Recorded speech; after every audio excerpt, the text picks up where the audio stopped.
2023년 4월 중순, 태국 맥글로강 강둑으로 한 여성이 물고기를 방류하기 위해 모습을 드러냈습니다. 그런데 그 여성이 갑자기 고통을 호소하며 쓰러지고 말았습니다. 주변 사람들이 그녀에게 다가가 웅성거리고 아수라장이 되었지만 단 한 사람만이 침착하게 현장을 떠났습니다. 그리고 쓰러진 여성은 결국 그 자리에서 숨을 거두고 말았죠. 젊은 여성의 갑작스러운 돌연사에 수사가 시작되었고 사건을 파헤치자 확인된 피해자만 무려 14명에 달했습니다. 또한 수사 과정에서 연예인까지 연루된 사실이 밝혀지게 됩니다. 더욱 놀라운 것은 범인이 임산부로 밝혀졌다는 점이었죠. 태국 전역에 충격을 안겨준 이 사건. 그럼 사건 속으로 들어가 보겠습니다. 32세의 시리폰은 비교적 젊지만 사업에 능숙해 재정적으로 안정돼 있었고 평온한 삶을 살고 있었습니다. 2023년 4월 14일, 그녀는 새로 사귄 친구와 함께 강가로 차를 몰았습니다. CCTV에서 시리폰은 물고기 한 봉지를 들고 부두로 걸어갔습니다. 이때까지 그녀는 모든 것이 정상으로 보였고 조금도 이상하지 않았습니다. 그런데 얼마 지나지 않아 그녀는 강둑에서 의식을 잃고 숨을 거둔 것이었죠. 시리폰의 가족들은 평소 건강했던 그녀가 돌연사했다는 사실을 받아들일 수 없었고 부검 결과 가족의 의심이 옳았음을 입증하게 됩니다. 시리폰의 혈액에서 청산이 발견된 것이었죠. 즉, 그녀는 청산에 중독되어 숨을 거둔 것이었습니다. 시리폰의 어머니는 그날 딸과 함께 강으로 향했던 친구 사라랏을 용의자로 지목했습니다. 사라랏은 최근 시리폰과 친구가 된 사이였죠. 시리폰이 사망했을 때 명품 가방과 현금, 휴대폰이 사라졌기 때문에 그래서 시리폰의 어머니는 사라랏을 의심하고 경찰에 이 사실을 알렸습니다. 경찰은 사라랏의 집으로 향했고 경찰과 마주한 사라랏은 사건 발생 당시 시리폰과 함께 있지 않았다며 강경하게 주장했습니다. 그러나 경찰은 이미 CCTV를 확보하고 있었죠. 경찰이 반박할 수 없는 CCTV 영상을 제시한 후에야 사라랏은 이를 인정하게 됩니다. 그녀는 임신 중이었고 급한 일이 생겨 서둘러 현장을 떠났다고 답했습니다. 또한 시리폰에 사라진 소지품에 대해서도 전혀 모른다고 부인하였죠. 그렇게 수사가 진행되는 도중 사건은 예상치 못한 방향으로 흘러갔습니다. 시리폰의 사망 소식은 태국 내에서 많은 관심을 끌며 헤드라인을 장식하게 되었고 뉴스에서 사라랏을 본 일부 사람들이 경찰에 신고를 하게 된 것이었죠. 그 신고 내용들은 시리폰의 사건과 매우 닮아 있었습니다. 그들도 사라랏과 함께 한 후 갑자기 숨을 거둔 것이었죠. 경찰은 피해자 가족들의 신고를 바탕으로 수사를 진행하게 되었고 모두 엄청난 충격을 받게 됩니다. 피해자들은 모두 사라랏과 알고 지낸 부유한 절친, 경찰, 연인 등이었으며 시리폰의 사망 방식과 매우 유사했습니다. 모두 사라랏과 친해진 지 얼마 지나지 않아 사망한 것이었죠. 2023년 4월 1일, 여성 경찰관 니파는 사라랏과 함께 사찰을 찾았고 그곳에서 니파는 돌연사하고 말았습니다. 부검 결과 그녀의 혈액에서도 청산이 검출되었죠. 당시 니파가 가지고 있던 현금 10,000바트가 사라졌고 그녀의 은행 계좌에서 14만 바트가 인출되기도 했었죠. 또 다른 여성 경찰관 칸다는 지난해 8월 10일 차 안에서 숨진 채 발견됐지만 부상의 징후는 발견되지 않았었습니다. 그녀는 이전에 사라랏에게 돈을 빌려주었고 사망 당시 그녀의 소지품과 블랙박스는 모두 사라진 상태였습니다.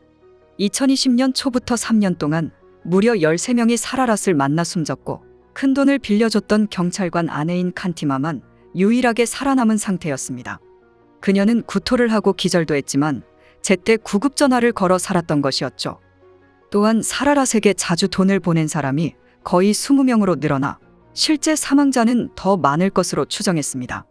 수사는 계속 진행되었고 15차 사건의 피해자에 살해된 시점이 거의 10년 전인 것으로 밝혀졌습니다. 2015년 몬타티비라는 여성은 1년 내내 해외에 머물다가 태국으로 돌아오게 되었고 그때 사라랏이 공항에 마중을 나갔었죠.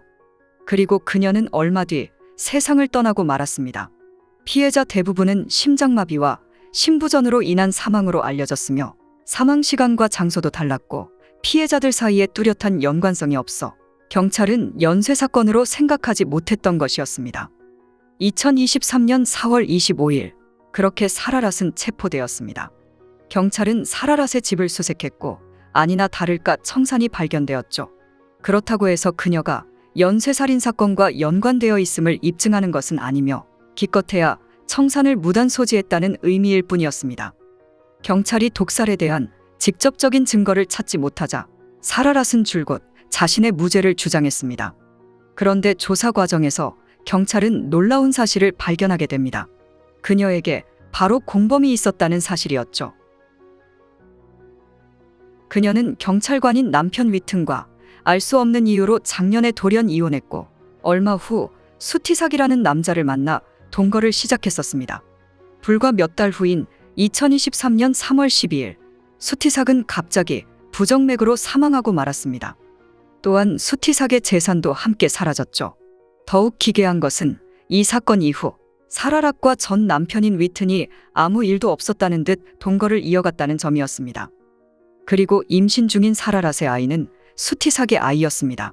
경찰은 사라랏과 위튼이 수티삭을 살해하기 위해 음모를 꾸민 것으로 추측했습니다. 경찰은 위튼을 신문했지만 사라랏과 마찬가지로 모든 혐의를 인정하지 않았죠. 경찰은 위튼을 기소할 만한 결정적인 증거가 없어 일시적으로 석방시킬 수밖에 없었습니다. 수사는 계속 진행되었고 다행히 새로운 증거가 나타났습니다. 사라랏이 수티삭을 독살했을 때 위튼은 현지 곳곳을 돌아다녔고 수티삭에게 돈을 빌린 사람들에게 빚을 갚으라며 독촉한 것으로 밝혀졌습니다. 또한 사라랏과 위튼은 고인의 차를 함께 처분한 사실도 밝혀졌습니다. 경찰은 위튼에게 체포영장을 발부했고 이 소식을 들은 위튼은 곧바로 자수하게 됩니다. 그러나 위튼은 사라랏과 살인을 공모했다는 사실은 전혀 인정하지 않았습니다. 경찰은 위튼의 집을 압수수색하였고 청산 테스트를 위해 쓰인 것으로 보이는 유리병을 발견하게 됩니다. 그 병은 집 근처 쓰레기 소각장에서 발견됐습니다. 이제 위튼이 사라랏과 연루되었음을 증명하기에 충분했습니다. 그렇다면 도대체 왜 이런 일을 벌인 것일까요? 증인과 증거, 그리고 동기는 모두 돈을 가리키고 있었습니다. 사라랏은 재정적으로 어려움을 겪고 있었고 막대한 카드빚을 지고 있었죠. 사라랏은 돈을 얻기 위해 일부러 부유한 사람들을 사귀고 그들과 친구가 된 뒤 신뢰를 얻었습니다. 신뢰를 쌓은 뒤 큰돈을 빌리거나 살해 후 강탈한 것이었죠. 그렇다면 사라랏은 청산을 어디서 구입한 것일까요? 그녀는 뜻밖에도 인터넷으로 구매했다고 답했습니다. 조사 결과 그녀의 말처럼 인터넷으로 구매한 것으로 드러났고 같은 방식으로 청산을 구매한 사람이 무려 100명이 넘는다는 사실을 발견했습니다. 그들 모두 경찰에 의해 조사를 받았고 그들 중 태국의 유명 여배우인 뿌리차야도 포함돼 있었습니다. 뿌리차야는 단지 뱀과 쥐 등을 죽이기 위해 구입했다고 주장하였죠. 그녀는 집을 수리해도 종종 뱀과 같은 파충류가 기어들어와 그것을 막기 위해 구입한 것이라고 답했습니다. 뿌리차야는 구매한 뒤 써보기도 전에 사라랏의 사건과 휘말리게 되었고 결국 눈물을 흘리며 해명해야 했습니다. 물론 태국에서 허가 없이 청산을 소지하는 것은 불법입니다. 유가족들은 사라랏에게 사형을 선고해달라며 요구했지만 법률 전문가들은 사라랏이 사형 판결을 받더라도 사형이 집행되지 않을 것이라고 말합니다.